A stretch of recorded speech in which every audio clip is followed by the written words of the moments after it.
musical, linguistic objects.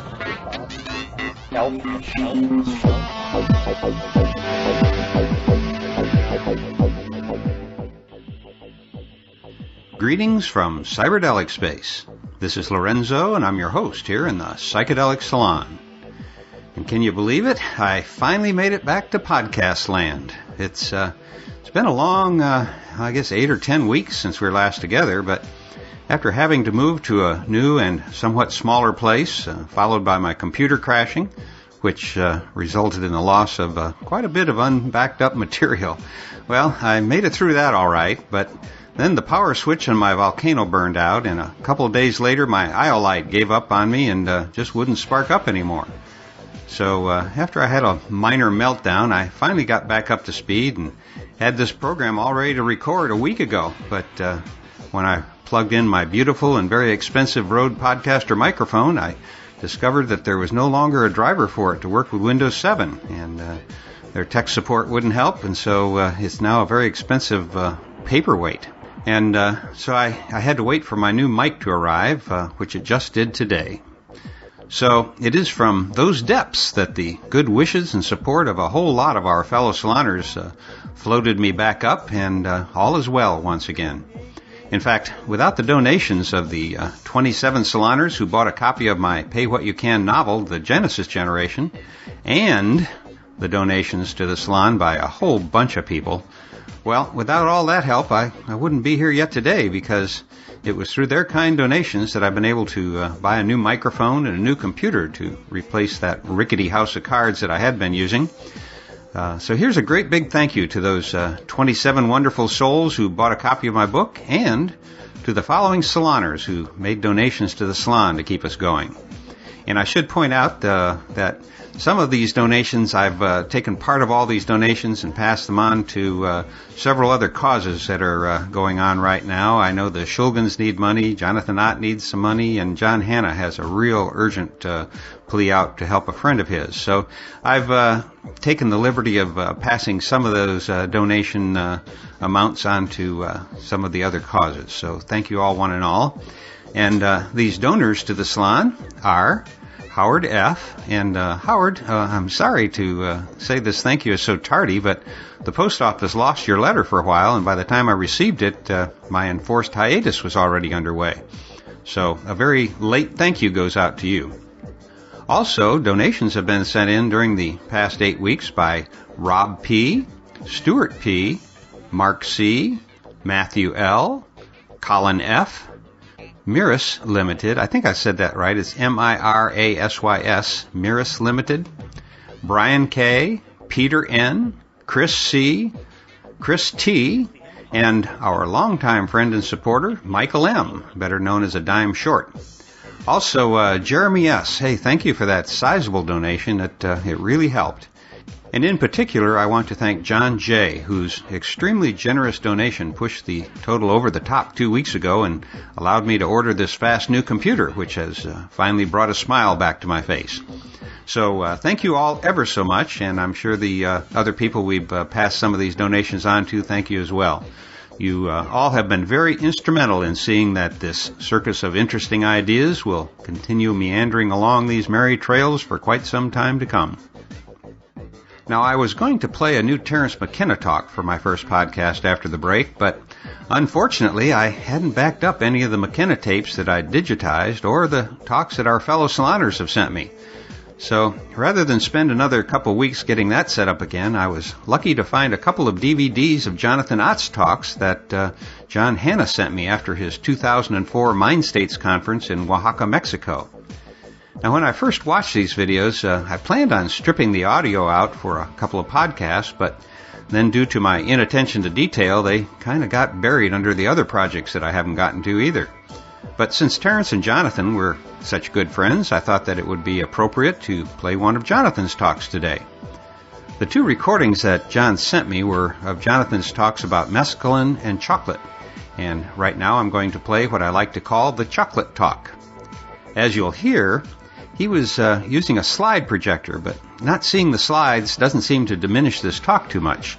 And by the way, the DVD didn't show the slides either. It was just a headshot of Jonathan.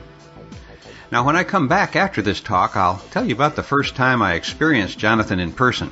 But first, through the good graces of John Hanna, who produced this conference, and thank you very much, John, we'll now join Jonathan Ott on a bright 2004 September day in Oaxaca, Mexico, and learn about the many different ways that cacao has been used by shamans and revelers throughout the centuries.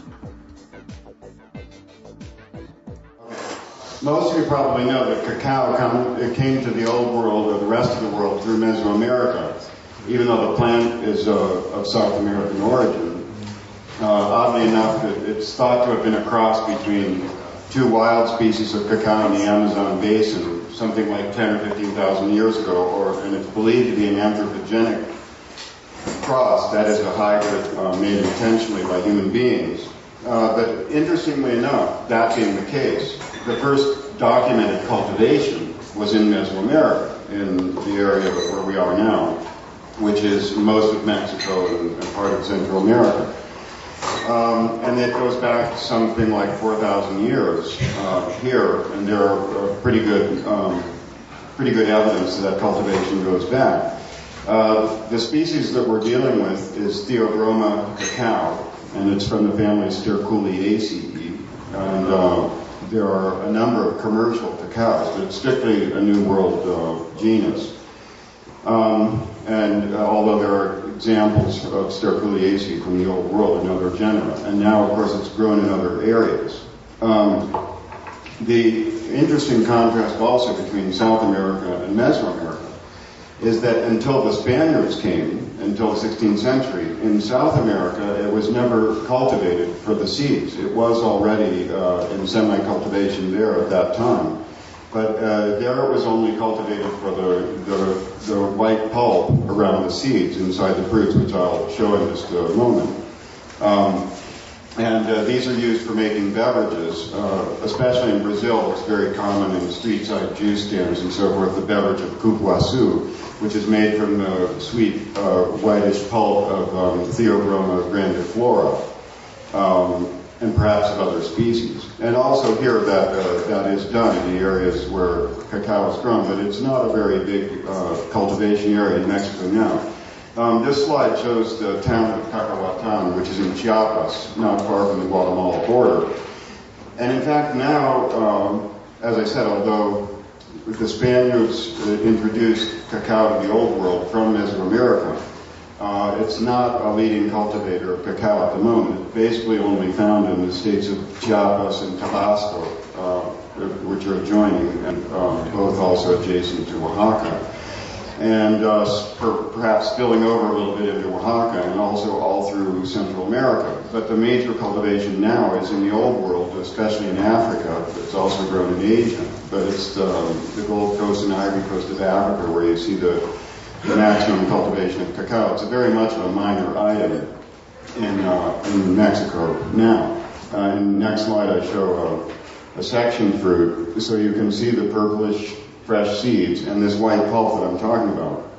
And so in the preparation of cacao commercially, as I said, in South America it was grown for this pulp, and so it's simply separated and put into water, and it makes a very refreshing juice. And if you go to Brazil, you can get this cupuaçu, which is Theobroma grandiflora, pulp drink on the street. I've not seen it in Mexico, but it probably does exist.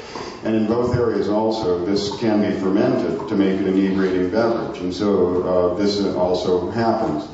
But in fact, during the processing of cacao for the seeds, which was strictly a Mesoamerican practice, and again, the cultivation goes back farther here than it does in the home of the plant in South America, the whole mass is scooped out from the fruits and piled up in heaps, and then that fermentation is allowed to proceed just in a kind of a heap, piled up in a special space reserved for this. And that helps to separate the seeds after a few days of this fermentation. It helps to separate the seeds from the pulp, which is very mucilaginous. And it also is said by enzymatic reactions to enhance the alkaloidal content of the seed, which I will talk about a bit later. Next slide, please. And so you can see the cacao beans here after processing, and some of them are going around and you're already munching on them. But in any case, the seeds are cleaned out, the fresh seeds from this fermenting nest. Then they're generally sun-dried and roasted at a fairly low temperature. And for making, and that's what you see here. And they have a husk on the outside, which you're probably picking off of the ones that you are munching on. And so for making fine chocolates, that husk is separated off from the inner part, which is called the nib. And then this is again after roasting. And then it's crushed, and usually on stone rollers.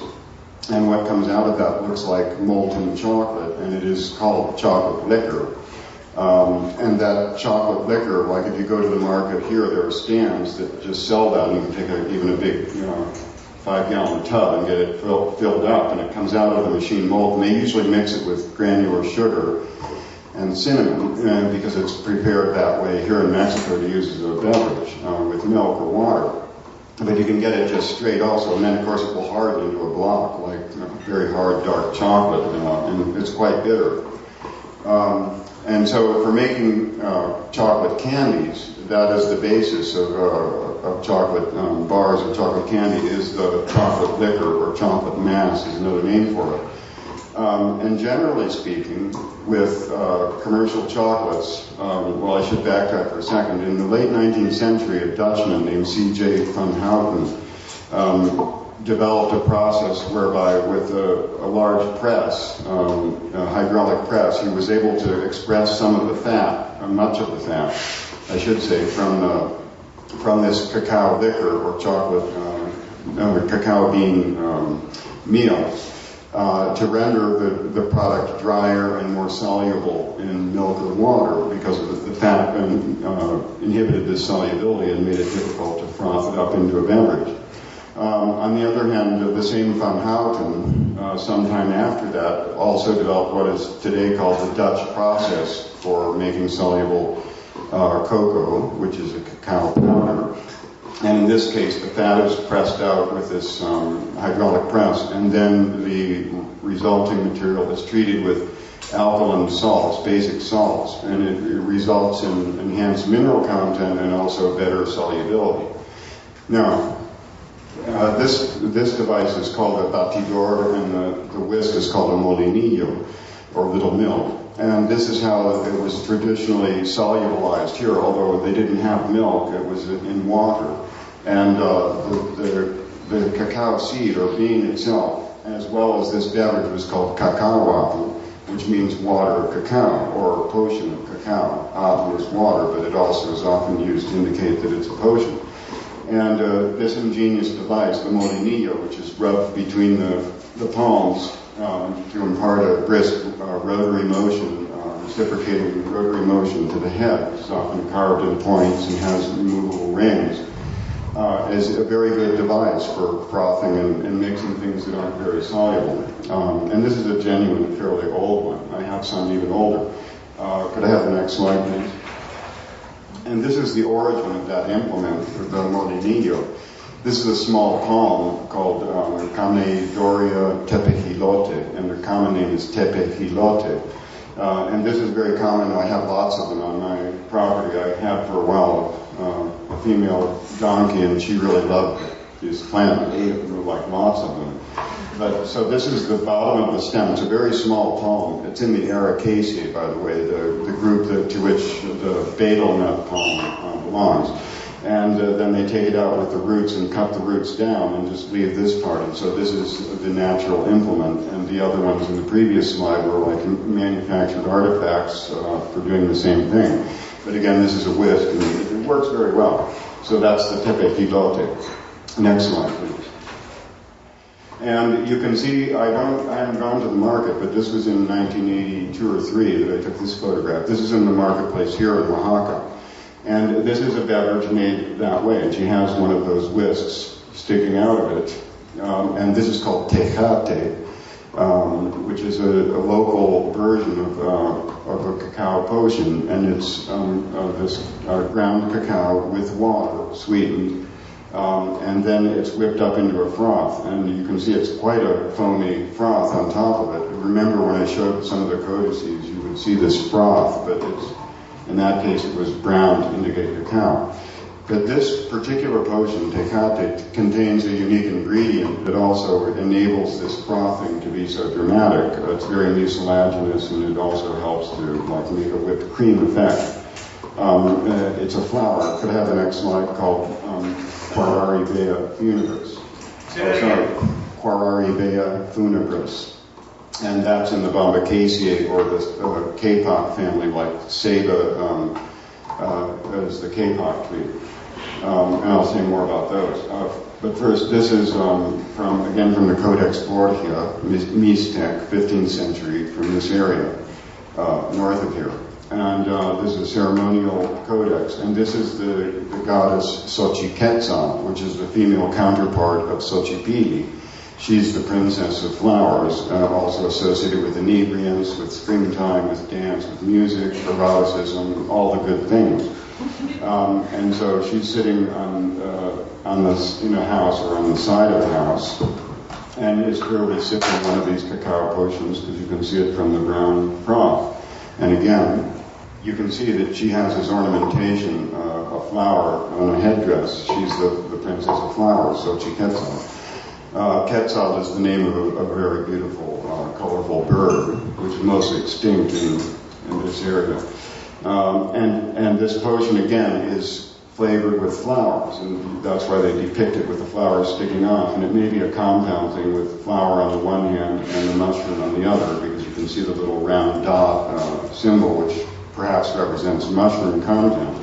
And it's often on the jar or the cup as well. Could I have the next one, please? And when these potions are made this way, they are called, remember I said with the agave potion, this was one of the vehicles, one of three vehicles for administering inebriating and other medicinal plants. This other two vehicles being the cacao potion and finally tobacco reeds. And I won't talk about tobacco so much at the moment. But in the case of the agave potion, straight it's called octli, or now we say pulque. But when it contained these visionary agents, it was called Xochi octli, or the flowery or florid pulque, or it's also teocli, or the wondrous or divine pulque.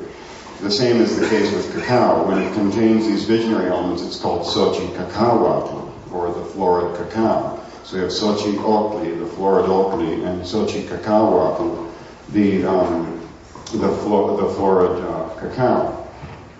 A combination, as I said the other day, seemingly mixed with the agave potion, which has this stick, which I believe represents Acacia angustissimum, the root of which was added and is still called palo de pulque. Next, please. And again, I showed both of these the other day, but I just wanted to show again the contrast between the agave potion, which she has in hand, and the pulque stick that she's putting in it, and then another, like to rub it in. Below, they just show the two elements. And then on the side, by comparison, is the cacao potion. And here is a kind of offering. This is also the Nadal Codex, also Mixtec from the 15th century. Next slide, please. So, apropos of these additives, the Tecate potion that I showed, and I'll put another slide in a second, from Oaxaca City Market. This contains particularly this flower, and someone here has some that can be shown around, which is the flower of Quararibea funebris in the Bombaceae, the kapok family. And that man, of course, is Richard Evans Schultes.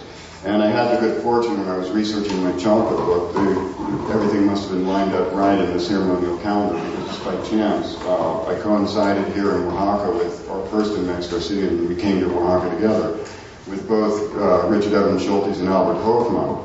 And so we came on a brief field trip to look into this Quararibea funebris, because Schultes had written a paper on it in 1958 in the Harvard Botanical Museum leaflets, and it also interested a man named Frederick Rosengarten from the New York Botanical Garden, who then became a consultant for the McCormick Spice Company, and he also wrote a very good paper in that same journal about this potion Tecate and about Quararibea funebris. there was a little bit of, could I have the next slide, please? I think that shows slightly more close-up view. The leaves are quite big and they generally hang down like this. You can see this, by the way, if you want, because there are two villages here in the valley where this is grown for economic purposes. One is El Tule, the village where the big famous tree is, which is a kind of a cypress tree. And the other one is nearby San Andres Guayapan. And many of the families there just live off of this culture. They have it's a big, very big, long-lived tree with very hard wood. And the batidor and molinillo that I showed you before was made out of this wood, or Arabia wood.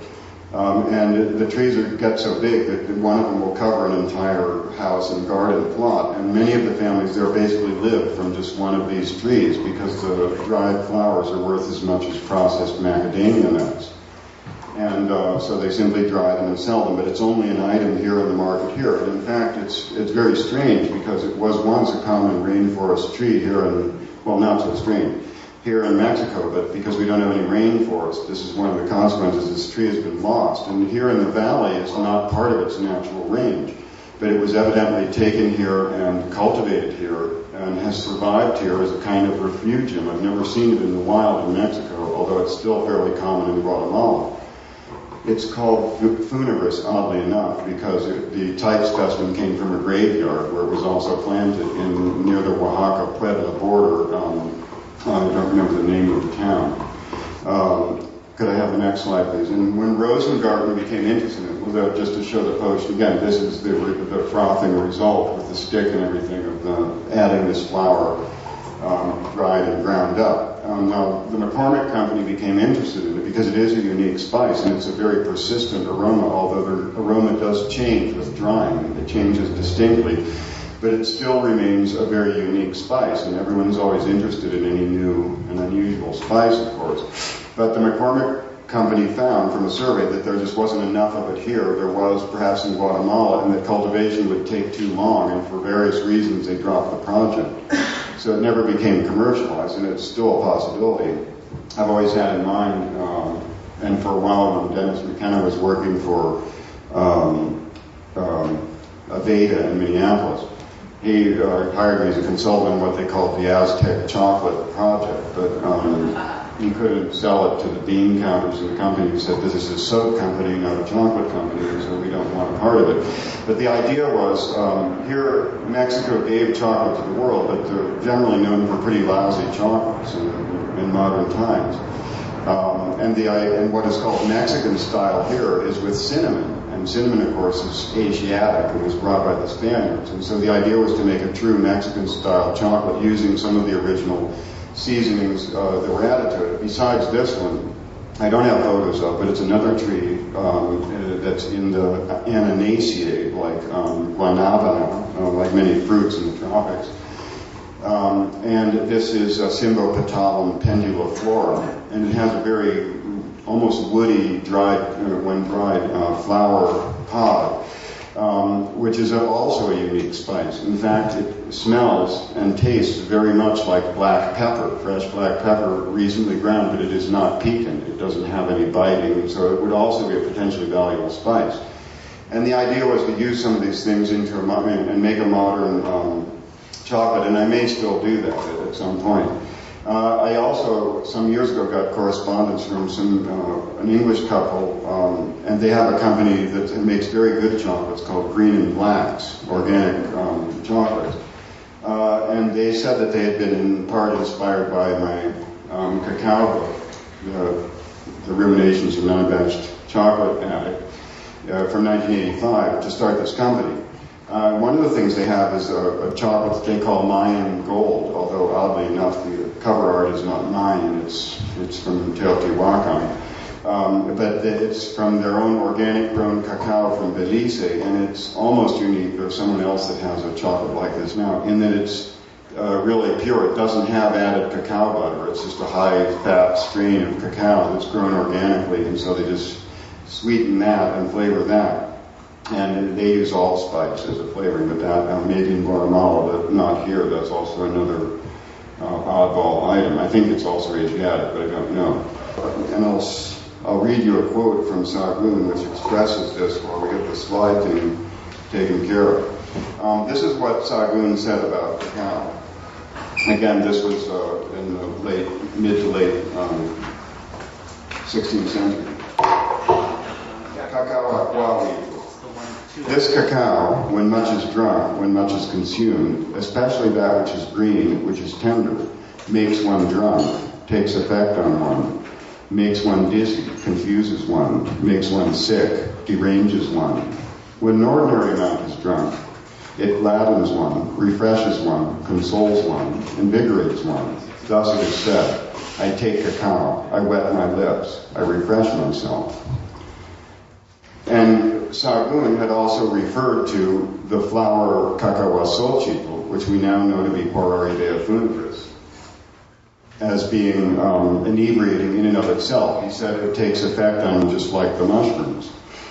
And so this caused some confusion. People thought, well, maybe fresh green cacao is inebriating, and this has been put to the test by Tim Nab, a Nahua scholar from the National University of Mexico City, with no particular, not even a very stimulating effect, came from taking large amounts of the unroasted seeds. It was thought that it would be the flowers because of this Cacahuasolchitl, but the flowers have also been tested, flowers of Theobroma cacao, and this also didn't give any particularly good inebriating result. And we now know furthermore that Cacahuasolchitl means Poraridae funebris. It refers to the tree, and the flower of that tree is called Poyomatli. And Poyomatli, according to Sargun, Poyomatli may refer to another flower. There's a little bit of confusion about that, but there's at least one thing that says Poyomatli is the flower of Cacahuasolchitl, or Poraridae funebris. And I mention this because Poyomatli is an unknown floral inebriant from this area. And so it could be this flower, although I have taken fairly large amounts of it without getting any particular effect, the Poraridae funebris. And if you make a tea of it, it kind of thickens it up to a sort of gruel that has to be spooned down. But also the Nahua cacao potion, cacao water, was also spooned down. It was thick, it was more like a pudding. And so it doesn't seem to be the case. Other candidates for Poyomatli are the flower that I just mentioned. It's another cacao additive, Symbopetalum penduliflorum in the Ananaceae.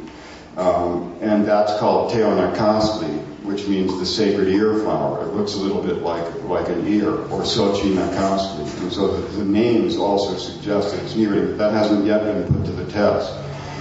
And another possibility that's been suggested is magnolia flower, a particular Magnolia dialbata from Mesoamerica. And there is one report from the Northeast of indigenous use of a snuff by the Rappahannock Indians made from magnolia blossom. And so that's also another possible psychoactive. And I mention these because there are still things to be resolved in this pharmacognosy. There's still work to be done. But we also know that they inserted many other very inebriating, visionary, and theogenic type substances into this cacao potion. And it may well be that Sargun was not given the full information by his informants when he said this cacao, when much is taken, makes one dizzy, confuses one, makes one drunk. And particularly there's a good amount of evidence that the psilocybin mushrooms were added to these cacao potions. This one in particular is Psilocybe cerulescens. I showed another slide of it the other day, which is the derrumbe mushroom, and this was the first one that Maria Sabina gave to Gordon Wasser. Actually, he collected it and then she was to officiate. And so the mushrooms is probably not so widely known. They weren't generally eaten here. They were crushed, and the juice was drunk. And this is a fairly common phenomenon. The poetry, for example, speaks often of the liquor of the inebriating mushrooms. And it's not liquor in the sense of alcohol, it's just they would be crushed on a metate. And this has been observed in modern times, although it's also been observed simply to chew down the mushrooms. In the same way that Salvia divinorum can be prepared crushed on a metate, and the ololiuki, the morning glory seeds, are also done the same way. They're crushed on a metate and then made into an aqueous infusion. And could I have the next slide, please? And so one of the liquors of the inebriating mushrooms was Xochicacao, or a visionary cacao potion, which happened to contain this one or another of these mushrooms. This is Psilocybe mexicana, which is one of the more common ones, and it's a small, in the same subgrouping as Liberty Cap, Psilocybe semilanciata. It doesn't particularly blue like Cerulescens, as the name suggests. Could I have the next one, please? And this is Psilocybe zapotecorum, which is very similar to Cerulescens. In fact, it's called Derrumbes del Agua. It grows out of water. They call them derrumbes because where there's a landslide, these mushrooms grow in disturbed earth. And then when an animal walks across and leaves hoof prints that fill up with water, this fruits out of the water. And in culture, it's only, to my knowledge, been fruited in flooded cultures. It likes the water. And actually, that's a very interesting aspect of it. So mushrooms could certainly explain the citation of Sahagún because we know that they added the mushrooms to it. And when Gordon Ross was introduced to Maria Sabina on the night of 29 through 30 June 1955, which he subsequently reported on in Life magazine, she served him a cacao potion beforehand, and he remembered this association, and so it was assigned to him of authenticity and tradition. Could I have the next slide, please? Also, as is in the case, remember, these are additives that I also mentioned for the agave potion, and some of them are also put into the tobacco reeds, the three different vehicles. Mushrooms were smoked in these tobacco reeds, but that was very likely Amanita muscaria, as I mentioned the other day, which is very active that way. And this is Datura stramonium again. They did add Daturas as well to, I have the next slide please, and you can see the close-up. They did add different parts of Datura to the cacao potion, usually under the name Tlapato, but also Mishibu, which is another species, Ceraticola. And also, I don't have a slide of it, but the genus Solandra, or the gold cup, which is a climbing vine, is like a cross between a Datura and a Bruckmansia, but with big golden, widely open flowers.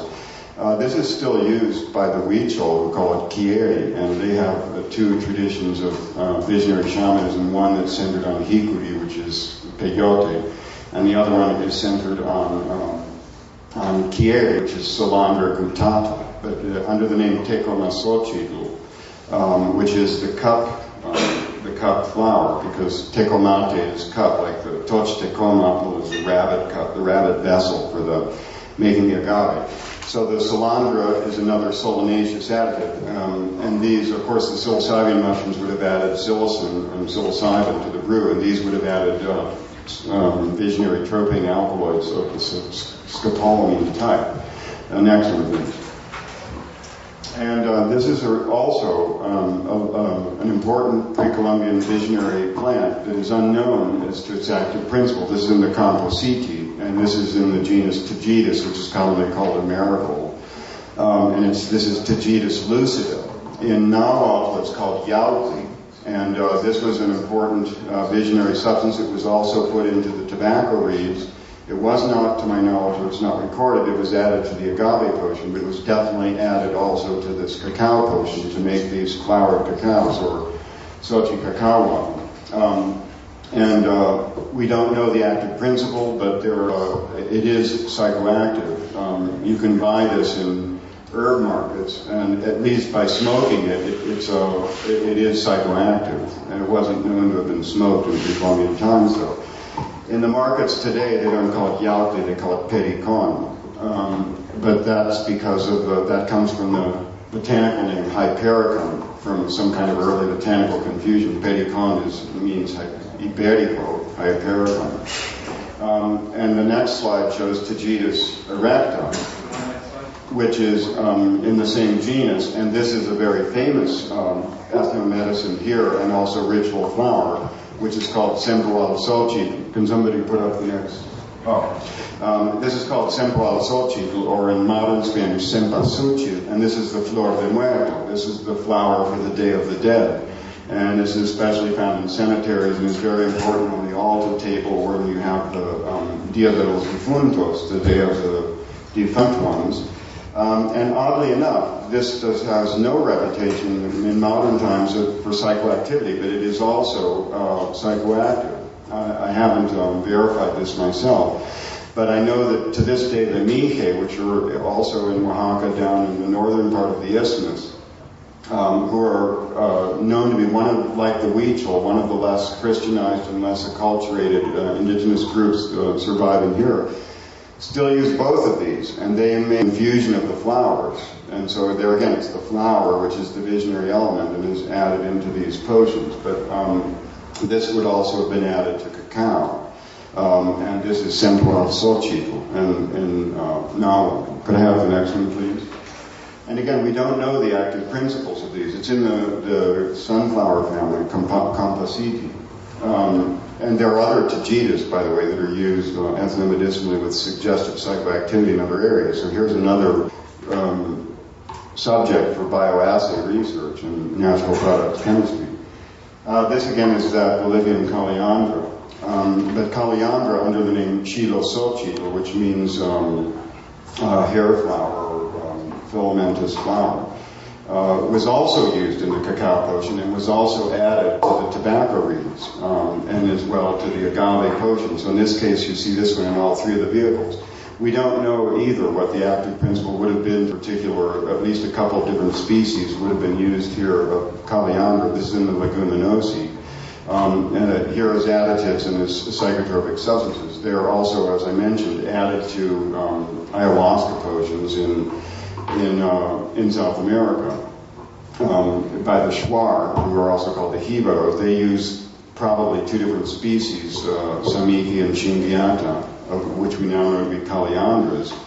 And I was told once by a very capable Shuar shaman that it was used in exchange with a leaf to provide a similar effect, which is called Diplopteris cabrerana in the Malpighiaceae, which is a DMT-containing leaf from the same family as ayahuasca. It used to be called Banisteriopsis rosbiana. And so it would make sense, because the Leguminosae contains a lot of DMT sources, that this might be a DMT source for this potion, or some active tryptophan. And so Caliandra we also have to add to the list. Could I have the next slide, please? And this is, of course, Piper auratum, or it's known as acuyo, mostly in Mexico today. We've probably been served this in food, either in a green salsa or some kind of dish, because it's a very commonly used seasoning. But this is in the Piperaceae. This is a true pepper. Like the black pepper is Piper nigrum, and the cava pepper is Piper mephisticum, and the betel pepper is Piper betel, which is chewed within the palm's nut betel, Areca catechin. But it's not so widely known that this is also a shamanic plant and a potentially visionary plant. A very good source of safrole and isosafrole, but mostly safrole. And a friend of mine has bioassayed that, and the significant dose, and it is very much of a trip. It's very much of a psychoactive. And it can also be used as a precursor for making MDA-type compounds. But this is called Mecaxochitl in Nahuatl, which means the cord flower. And again, these things, it's prominent here, but these things are called flowers in this context because that means they're a visionary substance. So it's the leaf that's used. And this has a story and long association with shamanism. There are other pipers, like in South America, that are used as snuffs and substitutes for tobacco or as additives to tobacco. They're also used in dart poisons, also used as fish bait. In fact, in Panama, there's even an intriguing report where they would bait traps, and then once they caught the fish, they would fatten them up in a holding pond and feed them on this, and they got a pre-seasoned fish fillet because it would absorb enough of the safrole. Whereas here, they normally wrap the fish in this leaf and bake it, and sometimes tamal is done that way. So this is very likely would have been due to the safrole content, why it was put into Xochicalcahua. Could I have the next one, please? And I put this in because now I want to talk about a little bit about some correspondences with South American shamanism. There is also an additive to cacao that hasn't been yet documented in Mexico, properly speaking, but in Central America, which is a Virola species, and that is Virola guatemalensis. And it probably at one time at least grew in Mexico. But it is definitely added to these cacao potions. And by the way, the Coiraribea flower also is added in cacao potions in Central America. And in South America, Coiraribea is also associated with cacao. And so I'll say a little bit more about that later. And so this Virola guatemalensis additive is very interesting because on the one hand you have Virola surinamensis is an additive to different Banisteriopsis or ayahuasca type potions, especially in Peru. But the Virola species, the barks, and all I have is the bark of it in the back there.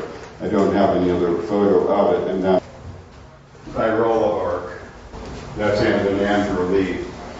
And this is tryptamine, that's actually DMT on parsley, and those are standard 100 milligram tryptamine joints for biomassage. That's a good dose, by the way, 100 milligrams on parsley. And so the Virola, though, is a very potent source, not of DMT, but of 5-methoxy-DMT, which is much more potent and for me, more pleasant, more enjoyable, and about 5 times the potency. So it may be, I've always been looking for tryptamine, short-acting tryptamines in Mesoamerica, because one of the odd things is that the Nahua speakers were great experts on this, of about a dozen different categories of chemical pharmacological categories of visionary substances that we know to be used in world shamanism, speaking in terms of chemical pharmacological categories. Representatives of about 7 or 8 of them were here just in this one culture, more than half. But a strong distinction between Mesoamerica and South America is the importance of the short-acting tryptamine in South America. And by the way, it's 5-methoxy-DMT and bufotenine, not DMT. That's not important in any snuff or other plant that we know about. More 5-methoxy and bufotenine. Bufotenine is 5-hydroxy-DMT, and 5-methoxy is O-methylbufotenine or 5-methoxy-DMT.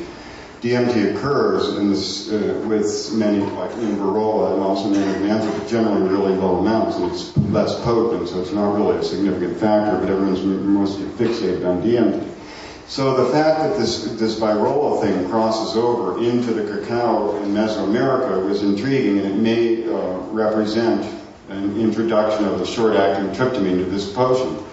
5-methoxy-DMT is quite active orally without any monoamine oxidase inhibitor. It just takes a slightly higher dose, but at 30 milligrams and above, it's active by itself. And interestingly enough, this Virola guatemalensis that's put as an additive to the cacao potion is called cacao volador. There's a lot of linguistic crossover between these different shamanic plants. Those that are major vehicles of inebriation, those that are additives to those, and those that are ashes, burned to make ashes. They're all the same shamanic plants that figure, because ashes figure in many of these preparations, especially the snuffs. And they all turn out to be shamanic plants, and there's a lot of linguistic crossover. So as I say, this Virola, which Virolas are usually called generically kumalas in South America, which is a Quechua word, big forest trees, and it's the inner bark, or exudate of the inner bark, that is then processed down to make a snuff, which is just a blood red exudate that comes from heating this bark, which is scraped up and dried and powdered. It's also used as dart poison, and in some areas, some cultures of the Waikan, or the so-called Yanomamo type groups, there's no distinction between snuff and dart poison. They don't make the snuff, they literally scrape their dart points, which are slivers of bamboo, in this exudate on the standing tree after pulling the bark down, and then they smoke it and they coat it over and over again. And each of these darts can contain as much as 10 milligrams of 5-methoxy-DMT, which is a very good dose snuffed, and a very good dose inhaling the vapor, and sublingually, subcutaneously probably also. And in the next slide I show the way the Waikai use this.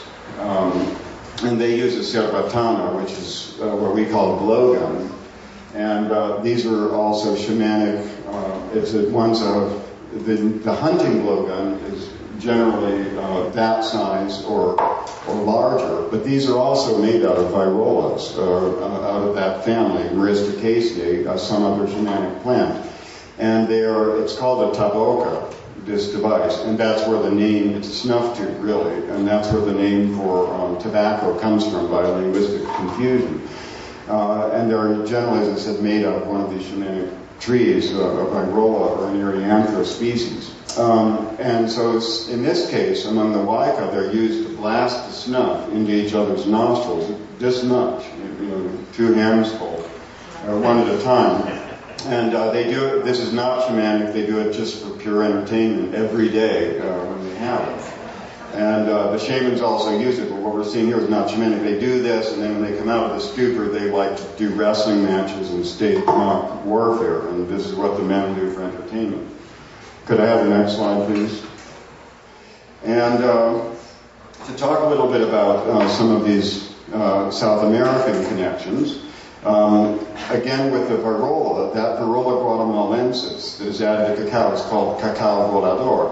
But on the other hand, you have a couple of South American cacao species that are called virola, they're called kumala. And so as I say, there's all this linguistic crossover between these. In particular, this one, which I just have the flower, this is Herrania breviligulata, which is a wild cacao type species in the Sterculiaceae. And this is an important one because the Shuar, the Jiva, also add this to Banisteriopsis brew, which they of course don't call ayahuasca, they call natem or natema. And so you find this, the cacao species also entering into the South American Banisteriopsis complex. Not only that, but the virola preparations, you have 2 different kinds. You have the snuff, and one example of that is the first one. By the way, Schultes was the one who, quote unquote, discovered this virola snuff, and only in the 1950s. We can find no documentation of this in the colonial records except for possibly as a short-acting dark poison, because now we know that it is a dark poison. And from Colombia and Brazil, there are 2 reports from the 16th century of an inebriating, non-fatal dark poison that just knocked people out for a little while, and then they got out with no after effect a little bit later. And so I think that was probably this virola paste, but we're not sure. And in one of the areas, that virola inebriant is called kamalampi, and that could be kumala ampi. Ampi is curare, dark poison, and kumala is virola. So it's kind of another mysterious inebriant, this kumalampi, but it very likely is this virola resin. So, but in the Tucano area in southern Colombia, where Schultes found this virola resin snuffed, it was called yaqui or yato, and it consisted of 50% of this dried red exudate, it's really blood red, and 50% ashes, and it was the ashes of cacao. It was, in that case, it was not Herrania, but it was Theobroma subincanum, the bark, the ash of the bark, 50-50. And then some of these groups, especially in that area, but not related to Tucano, with one exception, like the Bora and Muinane, Witotoan, which is another linguistic group, they also make, or apparently did make, a virola inebriant, and this is also another ethnobotanical mystery, because this likewise was discovered by Schultes and only in the 1970s. And in this case, they made little pellets of this resin, and the pellets were always coated in ash, and one of the most important ash sources for that was the husk of cacao fruits, and also of the bark of this species, to make these little pellets. And they were said in the literature to be for oral ingestion, but Dennis McKenna later bioassayed these and didn't find that to be the case. Didn't find them to be active and very toxic to him. Even he analyzed them also, and even ones that contained significant amounts of 5-methoxy-DMT, but not as much as I found to be the the oral threshold. I think they were made for sublingual ingestion. these particular pellets, and they coated them in the cacao ash just to make them easy to handle and not sticky. These resins are also used in ethnomedicine and like rubbed on the gums to cure problems there. Now, there's another example of cacao used in an association with inebriants among the Cuna of Panama, which is also not so acculturated a group. And in this case, they would get together, and we're using tobacco as a primary major shamanic inebriant, and they would get together in a pretty well-closed hut and put bundles of tobacco on open fires and burn it, or alternatively, they would use this tube method and blow the smoke onto each other, because these tubes also are sometimes packed with tobacco, and then a coal is put in, and then the coal end is put in the mouth of some of the Schwar do this too, and then the smoke is blown into or onto a person for various curative purposes and also for inebriation. So while they're blowing each other to bits with this tobacco smoke, they have braziers around, and then they put dried cacao beans and also dried chile onto these braziers, and that's really hairy. And so they're having the smoke from the chile or capsicum, which contains an alkaloid called capsaicin, in the air while they're doing this tobacco ingestion, which goes on sometimes for days. One time in the Mazatec country in 1975, I had this mushroom session with kind of, not a real shame of this, maybe the son of one who was given to catering to the tourist trade.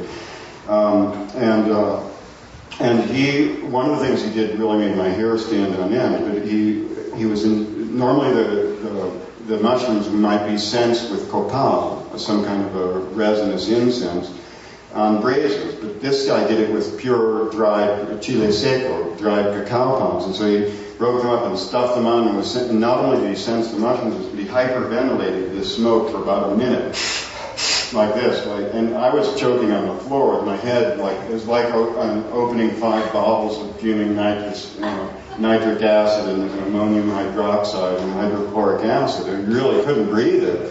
But this guy was hyperventilating. Chile is also a real shamanic inebriant.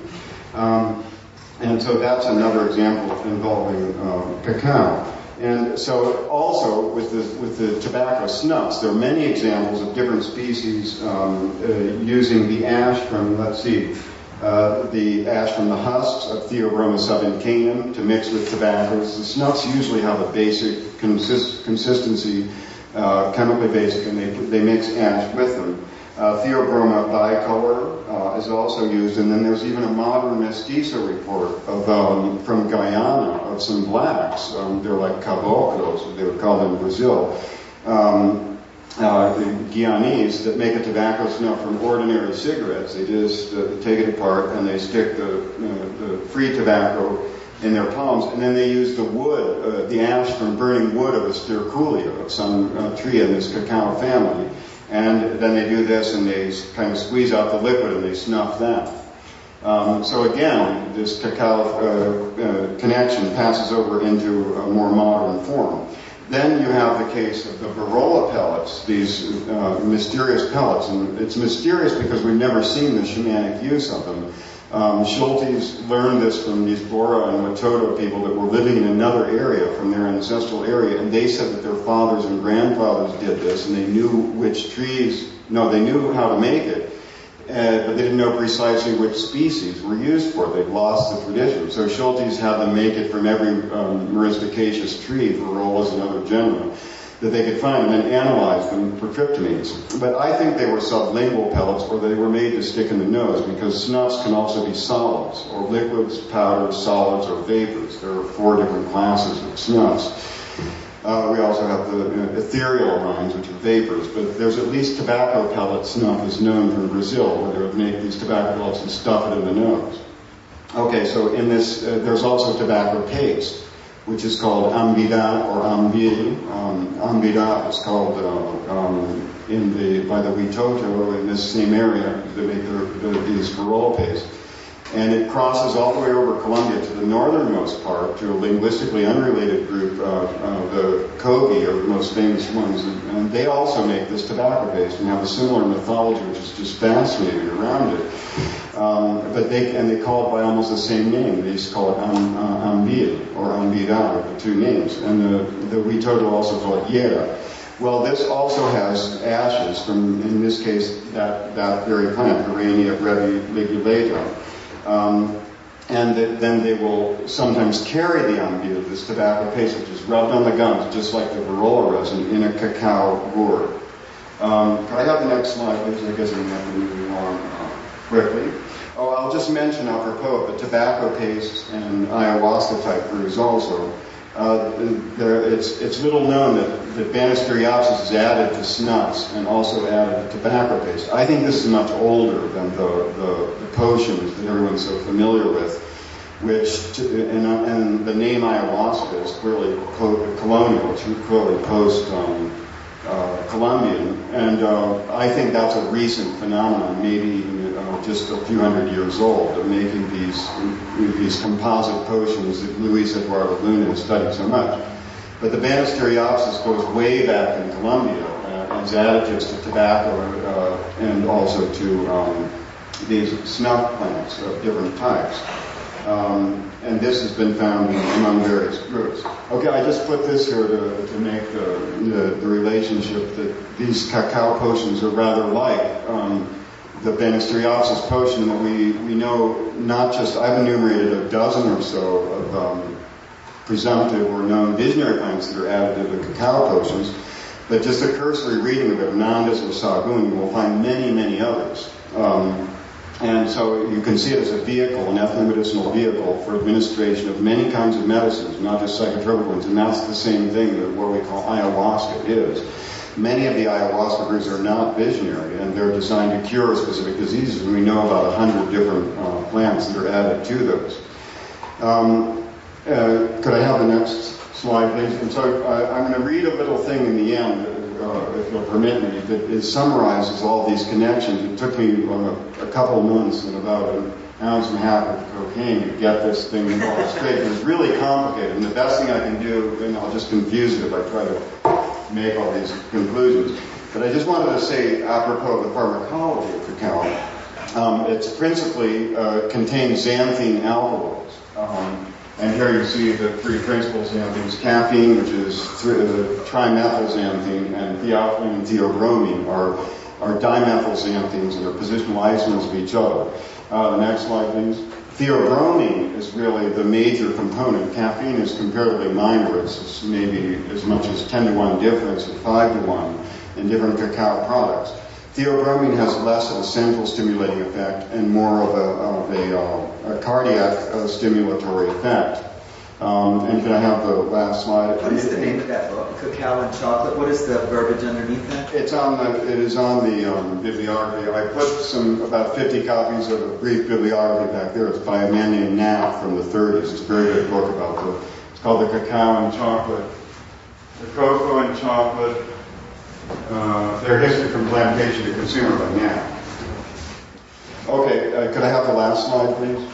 And I just put this to show the cacao as love drug, and it was, of course, said to be an aphrodisiacal potion that Moctezuma used when he went to visit his harem. He took especially cacao, but we don't know what seasonings it had in it.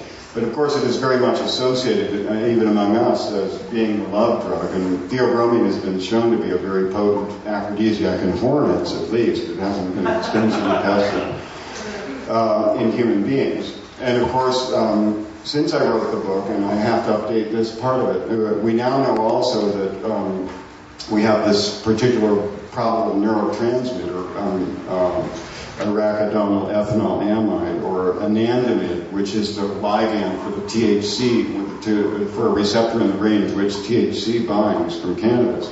That also occurs in cacao, probably in sub-psychoactive amounts, but anandamide itself, to my knowledge, has not been bioassayed for psychoactivity in human beings. And that's another desideratum of this area. It's also, there's talk of phenethylamine in cacao, although that's ambiguous evidence. There apparently is not as much of it as has been said, but there's probably been some work since I wrote this book, and I haven't looked at that. But it is presumed by many people to be a potent source of phenethylamine, which has some mood-altering effects. And I'll just mention briefly before reading this that I was told here that it's also now known to have monoamine oxidase inhibiting effects, but I haven't actually seen that particular work. So this is from, I'll conclude with this. This is from my snuff book, which is called Shamanic Snuffs or Entheogenic Orions. It's kind of a limited edition, handmade. And actually this was published in John Hanna's Entheogen Review. But it summarizes as the last of a series of vignettes that I wrote to try and make some provocative suggestions about shamanism and also to show all these connections. It's called Cacao Volador, from Amazonia to Aztlán. We have seen that two species of Virola and one of Erianthera, a related genus, might be called cacaos in South America, and it comes as no surprise that seeds of Virola guatemalensis or Cacao Volador are used for flavoring chocolate potations in Central America. I'll skip over because that's about the origin of the plant. I wish to note some South American linguistic crossovers involving cacaos. Paque many books, including my own. Cacao appears not to be of Mayan Mesoamerican derivation, the word cacao, inasmuch as the root is found in Tupi-Guarani languages for Theobroma cacao and Theobroma speciosum, along with the roots for other cacao terms, such as Cupui for T. subincanum, Cupuaçu for T. grandiflorum. The Mesoamerican name for Theobroma bicolor, Pataste, or Cacahuapatlachli in Nahuatl, exists through Central America all the way to Ecuador as Patasi in the Rio Napo, although in this latter case it is less clear in which direction this phoneme migrated. Inasmuch as T. cacao is of South American origin and immemorial association with humankind there, logic dictates the Mesoamericans derived their words, cacao Nahuatl, from Tupi-Guarani and not conversely. We've seen intimate relationships between cacaos as snuff, tobacco, and coca ash sources. I didn't mention the coca part for lack of time. And that both Virola and Eschweileria, another important ash source species, are called cacaos. Significantly, two species of Malpighiaceae, the family of Banisteriopsis, are called liana cacao, cacao liana in the Caribbean. Two Banisteriopsis species are also named Wilca bejuco, Vilca liana, which associates them with another snuff plant. And theobromine, Vilca, while a Colombian Piptidenia is known as chocolatillo. Piptidenia is the presumptive genus of this bufotenine snuffs. Some of them are Piptidenias. So one of those is called little chocolate. And theobromine, in fact, occurs in Piptidenia leptostachya. Quararibea cacao and Quararibea cordata, Bombaceae, bear names relating to cacao in Colombia and Brazil, such as cacao cimarron and cupuaçu. This is significant since Quararibea funebris is called cacahuaçochitl, or cacao flower, in Mesoamerica, its aromatic flowers still used as additives to chocolate in Oaxaca. I've noted the importance of Lupuna bombaceae, both as tobacco and ayahuasca plants in Amazonia. In Mesoamerica, Quararibea funebris flowers seasoned both tobacco reeds for smoking and orally ingested cacao potions. And the Central American species, Quararibea fieldii, madre de cacao, known as maja in Mayan, is also still used as spice in chocolate. Furthermore, Lupuna blanca, Ceiba pentandra, very important in South American shamanism and in hunting technology, pochocl in Nahuatl, was likewise added to cacahuatl in Mesoamerica and probably also to ayahuasca in Peru. Lupuna blanco was also used in a potion called chocoyatl, whence some think derived our word chocolate. This comes from Hernandez, that chocoyatl was ceiba with cacao. An obscure Shipibo additive to Nishioni, or ayahuasca in Peru, Ispingo, or Ispingu, or Espingo, is probably the seeds of a species of Quararibea, used like Vilca seeds as Peruvian additives to chicha, called yale, again relating it to the agave potion. Here, chicha is another fermented drink, which contains many visionary additives. Quararibea putumayensis is a Cophan curaria plant, fruits of Bombycius patinoa ichthyotoxica, a Takuna fish poison, which is commonly called cupuaçu rana, false cupuaçu being this cacao name for grandiflorum in Brazil. I've noted that in Mesoamerica, cacao bottle or cacao potions constituted a sort of ayahuasca analog. Like ayahuasca, cacao bottle was an all-purpose pharmaceutical vehicle for administration of many medicinal plants, both curative specifics and shamanic inebriants. Besides seeds of pocho, Ceiba pentandra, flowers of the related Quararibea funebris, and seeds of Virola guatemalensis, Mesoamerican cacao brews at times contained psilocybin mushrooms, Teonanacatl, flowers of Solandra, Tecomacilchitl, or Datura, Mixitl, Tajitas flowers, Yauli and Sempoalxochitl, and piper leaves, Mecaxochitl, all visionary agents, as well as some probable entheogens, including flowers of a Calliandra species called Xiloxochitl, Symbopetalum penduliflorum, Teonacastli, and Magnolia dialbeda, Eloxochitl. The epigram introducing this chapter indicates that many such flowers were also additives to Acai tobacco reeds, Quararibea, piper, Symbopetalum, Tajitas, and some species of visionary mushrooms. But Mesoamericans had still another class of ayahuasca analog, alcoholic chichas, known as balche in Mayan and octli and nahuatl, or pulque. In both cases, many visionary additives were involved, but it is significant that the primary and definitive additive in each was leguminous. The Mayan meathglin, or medicated mead, is named for the balche tree, Loncocarpus violaceus, whose bark was fermented with water and stingless bee honey.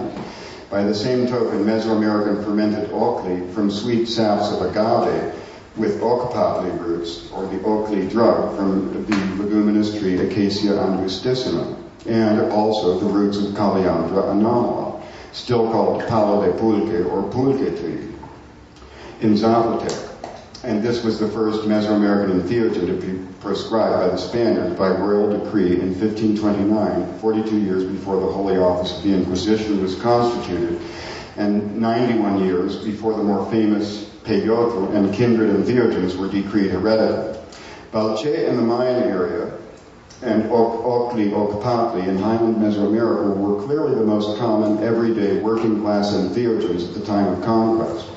We found that in South America, species of acacia were involved in the Jurema complex, while species of Loncocarpus may be fish poisons and Gudardi additives. Not only did cacao and allied shamanic plants spread by trade to Mesoamerica in pre-contact times, but we descried strong parallels between Mesoamerican and South American ethnopharmacognosy. In both cases, Leguminosae and Sterculiaceae, cacao family, are central elements. Tobacco is intimately intercalated, and the Bombyciaceae, especially Quararibea species, are inextricably related to cacaos. Virola is an additive both to ayahuasca and cacao potions, besides being itself a major snuff plant, and we see common additives in other families, including Boraginaceae, Compositae, Piperaceae, and Solanaceae. Andean San Pedro cactus has its pharmacognostical equivalent in the Mesoamerican peyote cactus, both inseparably interrelated with tobacco, like ayahuasca and cacao potions. The last, taken during feasts, accompanied by smoking acai and tobacco reeds, potions and reeds containing many of the same entheogenic admixtures, mostly having direct parallels in South American snuffs, ipadú coca, and tobacco additives, in each of which cacaos are key. Not only are we faced with a pan-South American complex of shamanic inebriation, but this includes also Mesoamerica in its prodigious pharmacognostical purview, with roots dating back at least 3 millennia. Moreover, this shamanic pharmacognosy extends northward via tobacco, peyote, datura, far into North America, where earliest human uses of the first two likely took place, whereas Amanita muscardia, primal entheogen of Beringian groups, who first migrated into Neogea decades of millennia ago, plates and interweaves the whole, with far more archaic roots in Siberia. Thank you. I'll take questions. Yes, please. I was wondering, all the things that I've read from South America to Central America up into the Mexican area is that they always ferment some type of corn, hot pepper, and one of these flours to make a beverage from cacao. And in doing that, in our residence in the States, it's actually got a very extreme psychoactive response in the system. The spice and with corn chicha, maize chicha. Right, exactly. Yeah, well, for example, in the north, that's pretty common. That's a very restricted practice in Mesoamerica, but it is more north-central Mexico. Chicha de maíz is much more common in South America, especially the northern part.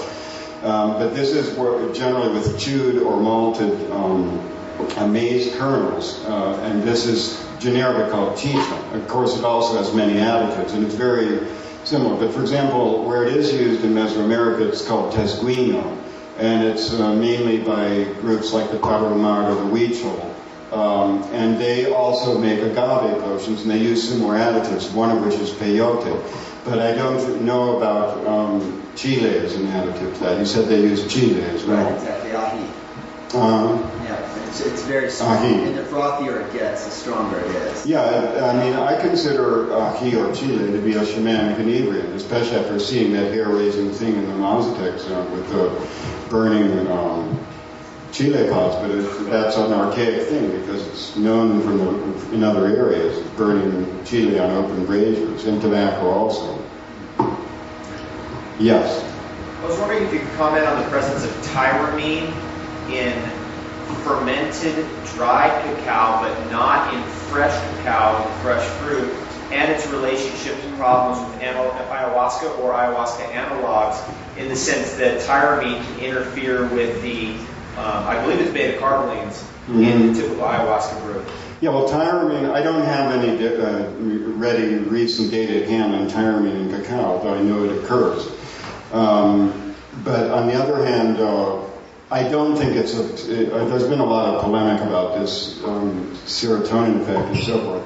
And I have maintained, and I think history has borne me out from the very start, that there's such a fundamental difference between the short-acting, comparatively weak monoamine oxidase inhibitors that are used in these potions, which are beta-carbolines, like harmine especially, and secondarily harmaline, and the ones that are used in medicine.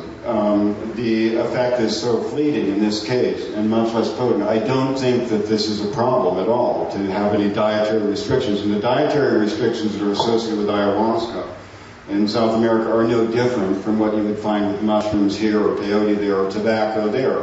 It's for spiritual reasons. I don't think tyramine is a problem in the case of beta-carbolines, but certainly if people are taking monoamine oxidase inhibitors under prescription, some of which are irreversible inhibitors like isocarboxazine, one would want to be careful. And they do recommend not to use chocolate products or anything theobromine or xanthine containing. Yes? Hello, this is working good. Jonathan, I have a two-part question. One was, what year did you go to Oaxaca with Dick Schultes and Albert Hoffman to study Parabea libris? And 82 or 83, about. 82, 83, okay. Yeah. And the second part is, what is the nature of the psychoactive activity of Tagetes lucida and Tagetes erecta? It's one of the classic marijuana substitutes. You fire up a joint and you get a buzz. But it's nothing dramatic. But yeah, I would say, in a way, kind of cannabis-like. It's not salvia divinorum-like, that's for sure, or tryptamine-like.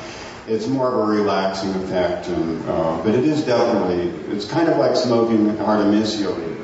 If you smoke Fujone-rich plants, and it's very aromatic, it may be some aromatic substance, but this is, even the dried leaves are aromatic, but it has a very strong anise-like smell.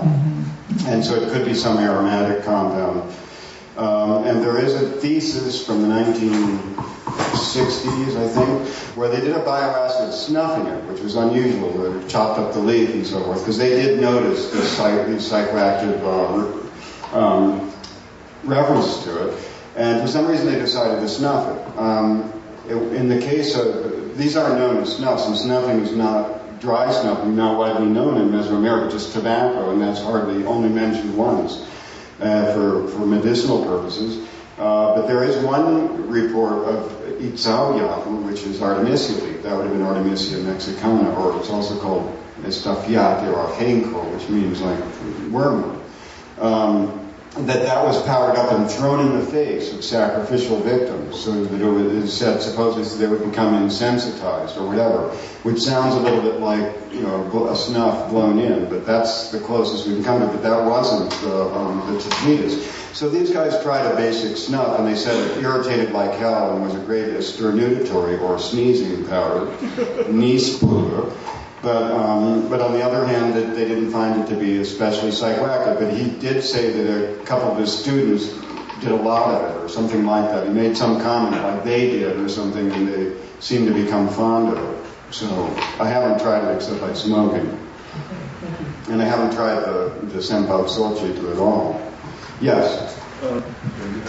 Would you think there's not really then a problem with people who are taking antidepressants and taking ayahuasca?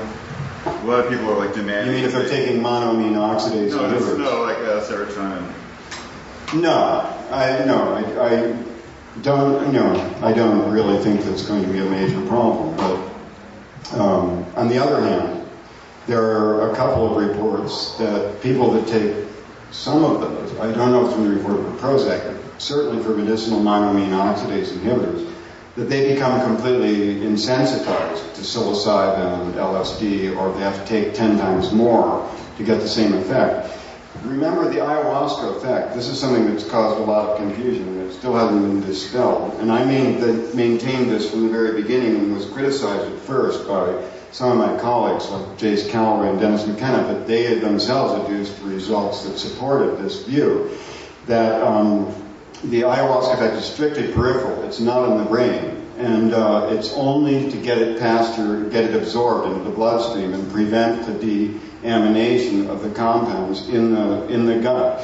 And in the brain, its effect is negative. It's not an enhancing effect. It's an effect that works. It's an anti-DMT effect. Beta-carboline, for example, is a Valium-like compound. Indeed, there is a receptor that's called the GABA-A receptor. And one of the subunits of that is called the benzodiazepine receptor, where the compounds like diazepam, desmethyldiazepam, all of these benzodiazepines bind.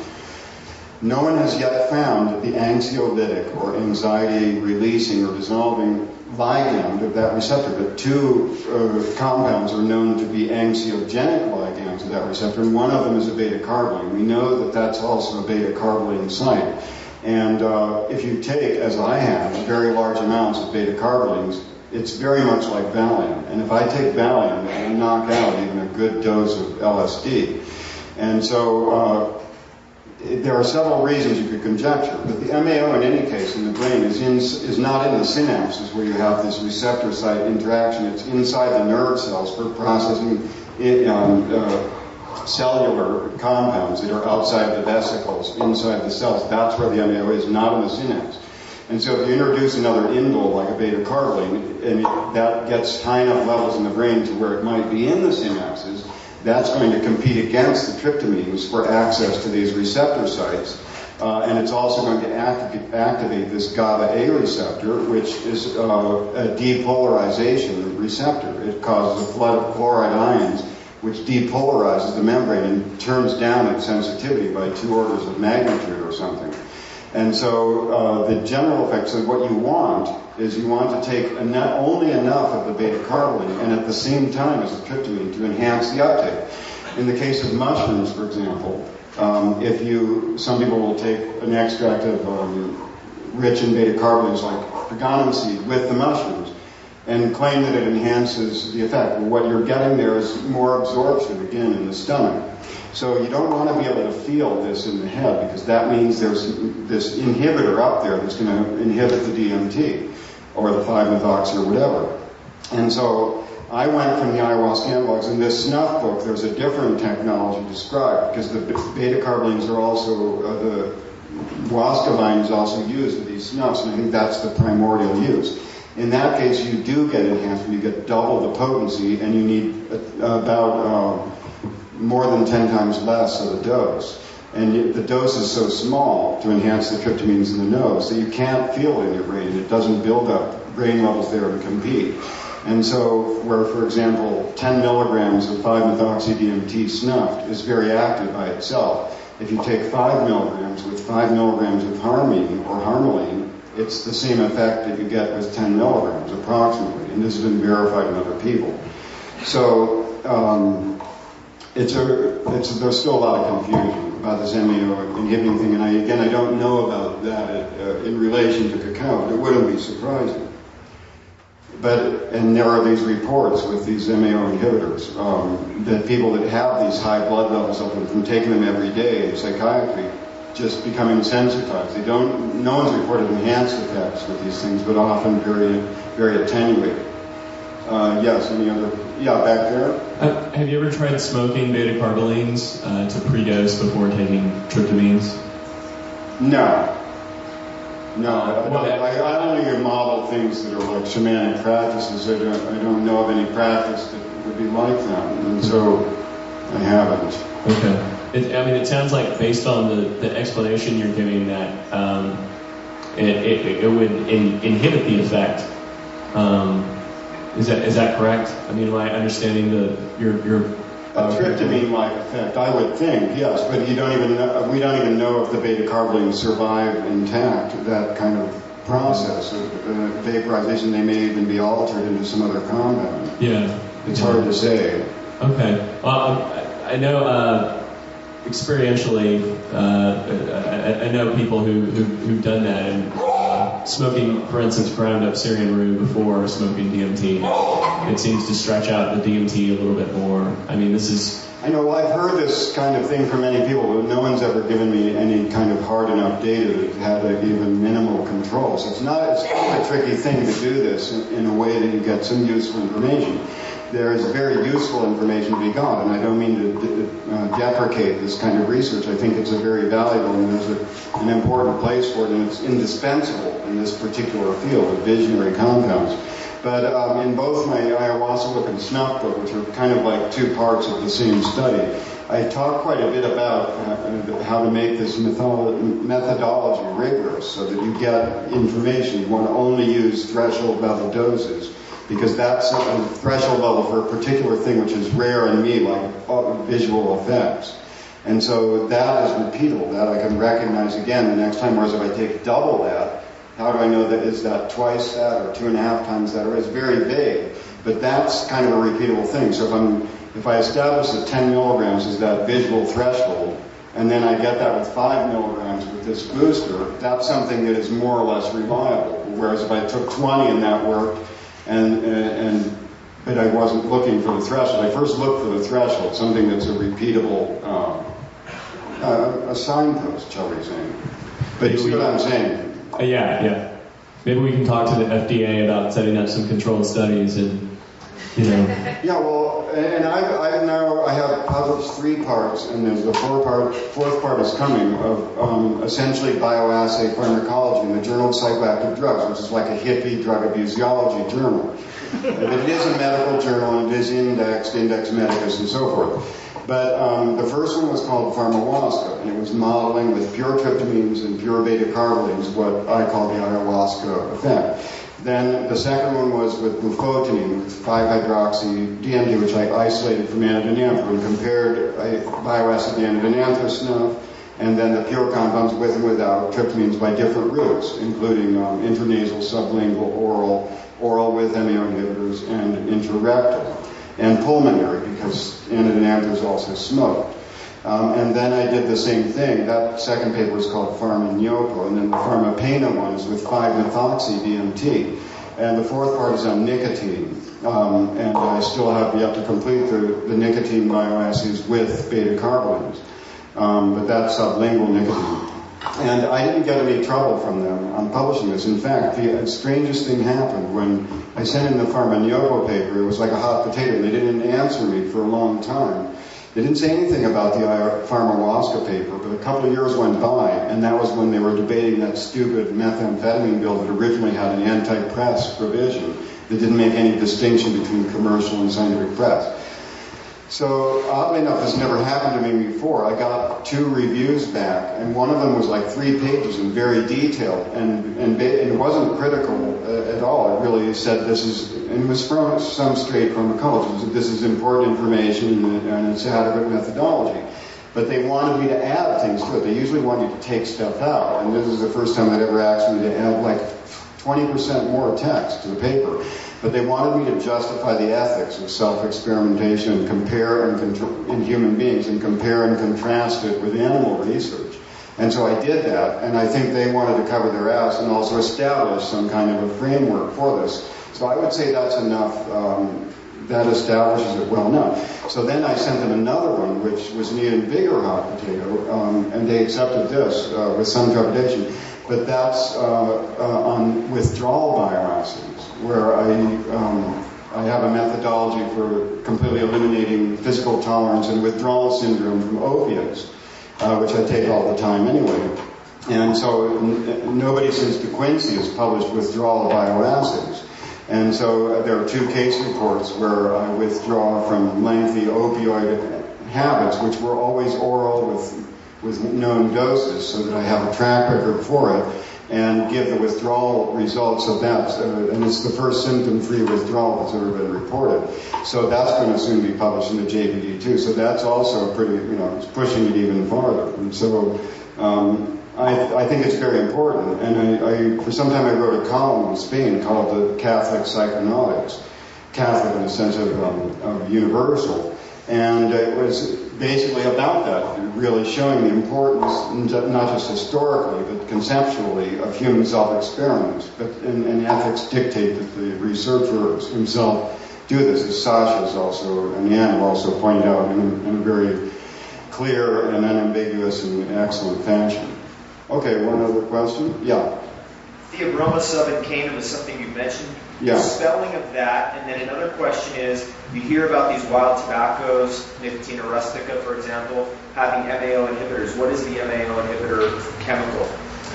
It's nicotine, but it's MAOB.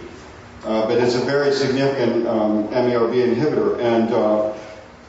And Banisteriopsis bark, incidentally, this is the first report that we have of that being smoked in South America. But Schultes reported that these same Bora and Witoto that have this 2-generation gap between their grandfathers who knew all this stuff and they just kind of remembered or were vague on the details. They said that they made spliffs out of heliconia flowers, which is a musaceae, like a banana family, famous ornamental flowers. The heliconia leaf, they made a spliff with tobacco and Banisteriopsis bark, or would smoke the bark by itself, and some leaf. And by the way, that's another interesting thing about Banisteriopsis, is the leaf. The names refer to the leaf. The etymologies that have been proposed for things like Kataki, Yahe. Yahe is specifically the name of the leaf in many languages. And it's very clear that the leaves, we only have one analysis, but the leaves are much, much more rich in alkaloids than the stem bark or the stem is. And there are only a couple of reports of people putting leaves symbolically into the brews, but at some time the leaves were the important part of the Banisteriopsis, and it's gravitated to the stems. It's maybe because of the male-female dichotomy. The leaf additive is the female and the stem is the male, but that's the case. And then the spelling for the other. Oh, sorry, sub, S-U-B-I-N-C-A-N-U-M. Theobroma subincanum. It's an important shamanic one, yeah. Just a quick question. Have you tried cacao before where you've taken it, the purple fresh pods out of the white, blended it up in a blender, and just consumed that rich purple drink? No. I would suggest it at some point. I mean, I've suggested it to many people, but it's very interesting because it's very psychedelic. It makes you extremely sensitive. What do you mean that it's very psychedelic? It's very psychedelic in the fact that it sort of puts you in a place where you feel like it's almost like the pre-LSD, where you start to feel like you're being embodied. But it's not going to replace LSD. I'm not saying it's not. It's always the question. But wait a second. What dose? What I'm like saying, how much? About 2 cups. 2 cups, that's a significant amount. But that's interesting because of this. But it doesn't happen once it's fermented. It's completely gone, and so's all the purple color.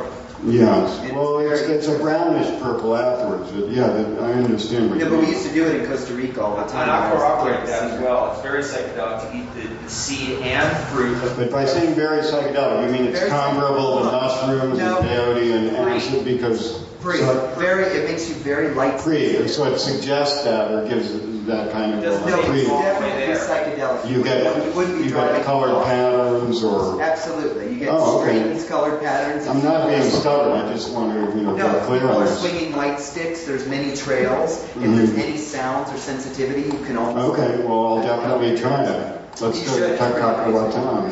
There you go. It also very strongly enhances the mushroom experience. If you eat the cacao like that, it's more like you can eat it like this, which is traditional ceremony, to continue eating fresh cacao or dried cacao throughout the ceremony. Yeah. If you eat the fresh cacao, it's probably 5 times stronger. You get a real strong hit on it. Yeah, and again, one of the major things about putting mushrooms in the cacao potion also is the fact that they're crushed and made into juice. Like Maria Sabina was observed to take the whole mushrooms, but she would chew them for a half an hour. I mean, just keep chewing like this. And for example, when people present in hospital with mushroom poisoning, they often evacuate the stomach and so forth, and you can see whole mushrooms or just the pieces, virtually big pieces. They don't digest well. And so you want to blend them in a blender or crush them on the top to get the juice out, or really chew them well, which is very, very hard. It's something like Slosby cerulescens, which really elicits a gag reflex. And it's harder to get down even in peyote, although it's not bitter.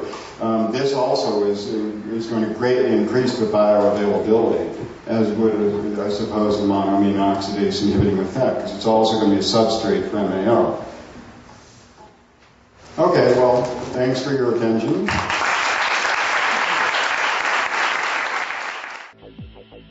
You're listening to the Psychedelic Salon, where people are changing their lives one thought at a time. I guess the first thing I should say is that if you're a chemist or botanist, whether professional or amateur, and you skipped over this talk because you weren't interested in chocolate, well then you may want to go back and listen to it, because there are some very interesting things about little-known psychoactive plants that he pointed out. And if you did hear the entire talk, well, then you know what I mean. Of course, unless you're the most experienced note-taker I've ever encountered, your head is probably buzzing with all of the information that Jonathan just now passed along. Well, he actually passed that along in 2004, but at least it's more widely available now. I can still very clearly remember the first time I heard Jonathan lecture in public. It was at the Entheobotany Conference in Palenque in January of 1999, and he was the first speaker on the schedule that year. His talk was titled Pharmacophilia or the Natural Paradises, and the talk was held in the conference room at the top of a long, hard climb up above the Chanka Hotel where we were all staying. And it began right on time at 2 p.m, and the room was filled when Jonathan walked in. He climbed up on the little table in front of the room and began speaking, and there he sat like a Buddha for almost 3 hours while he spoke without notes, completely blowing us all away. I've met a lot of highly intelligent people in my day, but for sure Jonathan is right at the top of that list.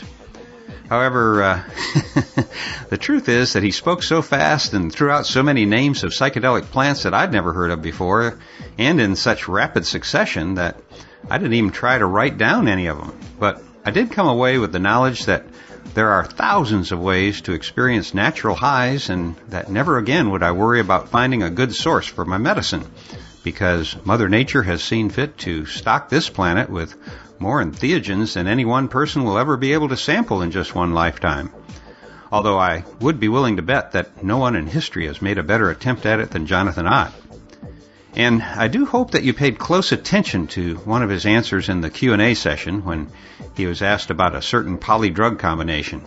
He said that he'd never tried it because he only focuses on investigating plant combinations that already have a long history of shamanic usage. So if you also happen to be a psychedelic explorer, I hope you take that to heart. For laymen like me, I must admit that most of this highly detailed information isn't something that I can use, let alone remember. However, should you ever have an opportunity to walk through a forest or even in a city park with Jonathan or Christian Roche, you will be amazed to discover that in almost every habitable place on the planet you can find a wide range of psychoactive plants, many of which have been used by shamans for quite a long time. It's very reassuring, even if you don't plan on taking advantage of that information. However, I did capture a couple of short non-plant quotes from Jonathan's talk in Palenque that year, and I'll read them to you now. There's only 3 of them, 3 sentences actually. First one is, when you take drugs, you are setting up hardwired circuits in the network of the brain. Now, you might want to think about that for a minute, because I know it makes me wonder if ritual users of psychedelics may have permanently hardwired their brains, or if those circuits will be lost if they aren't used regularly. And by that I don't mean regular use of the medicine that set up the circuit, but rather the regular thinking about what you learned during the experience. Here's another one of his quotes. It's not the number of brain cells, but the number and complexity of the neural connections that determine intelligence. The brain's substrate is plastic, and taking drugs actually changes the number of connectivity types. Then, during a discussion of the possibility of an artificial intelligence waking up in the internet, Jonathan said, since electronic processing speed greatly exceeds synaptic processing speed, then perhaps it's only the psychedelic people who will be able to deal with the AI. And with that interesting thought, I think I'll leave it for now. That is, after a couple of announcements. First of all, we're going to begin a little experiment here in the salon. Our working title is called Global Trialogue, and it's a new interactive question and answer podcast format in which you pose the questions to current salon speakers, and they do their best to answer.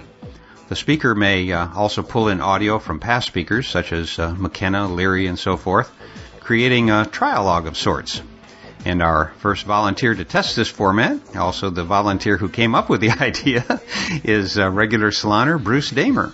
So if you send in your questions via email, Facebook, thegrowreport.com forums, text, or record it in audio and send it to us, well, Bruce will do his best to address it, and then if we select it for good listenability, I'll include your question and the answer in an upcoming salon. Now, my next announcement has to do with the Internet Archive, and I'm pleased to announce that Spirit Plants Radio has become the first new contributor to the Psychedelia collection at the Internet Archive. And I've also added a link to their site from our Notes from the Psychedelic Salon blog, which you can get to via psychedelicsalon.us. Or you can get to Spirit Plants Radio directly by entering radio.spiritplants.org. That's radio.spiritplants, all one word, .org, and put that in your browser's address box. So, if you have objects of a psychedelic nature, audio, video, documents, photos, or artwork, you can contribute this to a large and ongoing collection, which, by the way, contains all the podcasts from the salon, along with a huge collection of raw materials, all of which are under Creative Commons licenses. So, if you get a chance, you might want to check out the Psychedelia collection by entering the search term Psychedelia, that's Psychedelia, Psychedelia, at archive.org, or by clicking the link on the Psychedelic Salon Notes page. Also, I want to remind you that April 3rd is the annual Terrence Day celebrations, where we honor the life and work of the Bard McKenna, who left the planet on that day in the year 2000. This year we have the potential of having a truly interactive celebration thanks to the hard work of fellow saloner and dope triber Scooby Snacks and his wonderful live Planet London radio show, which is also known as 420 Radio. This show is only 2 weeks old or so, but it's already featured some really good music and also some good conversation. For example, 2 weekends ago, the Dope Fiend and I had our first Skype conversation, and it was on the air with Scooby Snacks, as did Dope Fiend and Iolite Night a couple days ago. Now, this show is in its infancy right now, but I've got a feeling that it's going to catch on. And for the next few weeks at least, we'll be meeting at justin.tv/Planet London Radio, all one word. Now, I probably won't be able to tune in for the full 5 hours every Sunday, but for sure I'll be calling again each week when I can. So join Scooby Snacks, the Dope Fiend, myself, and others whose names you'll recognize from our various podcasts. It's really a good way for those of us who don't have a lot of fellow tribe members nearby to exchange ideas and stay connected.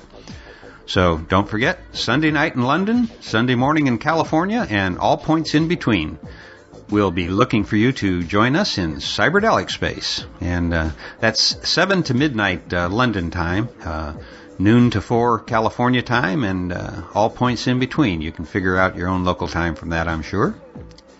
Well, this podcast has gone on a lot longer than I like to have them go, but it's been so long that I've been away, I just couldn't stop talking. I've really missed being with you. But before I go, I do want to mention that during the 9 or 10 weeks of my forced hiatus, as we all know, the world has turned upside down for many of our fellow Saloners. I know we have a lot of listeners in New Zealand, and that they're working through some significant difficulties recovering from recent earthquakes. And then there's been all that flooding in neighboring Australia that has also displaced so many people. And, of course, we're all anxiously watching the revolution spread in the Middle East, where we also have many fellow Saloners. I haven't checked recently, but as of a year ago, there were regular downloads of these podcasts from every country in the Middle East that's currently undergoing a lot of change. So no matter where you go, you aren't far from someone who thinks like you do. And I hope we can all keep that in mind as these historic events continue to unfold, because we're all in this together, you know.